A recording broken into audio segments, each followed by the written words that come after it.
Тергөөчүлөр мурас иштерин алып барышабы? Албетте жок. Мурас иштери кимге кандай берилген, туура берилгенби, туура эмес берилгенби, ал бир гана жарандык түрдө териштирилет. Эгер бир тарап макул эмес болсо, туура эмес берилип калды мурас ошо мүлкү десе, аны сотко кайрылып, анан талашса укугу бар. Мыйзамда көрсөтүлгөн жарандык кодексте. Бирок биздин кардарыбызга арыз менен бирөө кайрылыптыр, ошол мурас талашкандардын бирөөсү. Ушул убагында 12 жыл мурун туура эмес бөлүнүп калган деп. Анан негедир ошол тергөөчү ошол маалыматтарды чогултканда, адамдарга дагы туура мамиле кылбастан, биз тарапты чакырып туруп, урушуп, кагып, силкип, аларды мындайча айтканда бир ОПГга мамиле кылгандай эле мамиле кылып, силер мошенниксиңер, силер барып туруп ошолор менен жарашышыңар керек, бул маселени өзүнчө чечишиңер керек деген сунуштарды кылыптыр.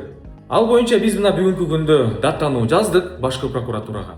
Эмне себептен бул мурас иши болсо, эч кандай кылмыш болбосо, мейли жөн гана чакырсын, туура мамиле кылып, ушул керектүү нерселерди сурап туруп эле, сурак алып туруп, анан кое берсин. Бирок адамды чакырып алып, аны урушуп, кагып, силкип, сен керек болсо мошенниксиң, силер баарыңарды камайбыз, иш козгойбуз деп аларга коркутуп, психикалык ошол басым кылып, андай кылганга укуктары жок.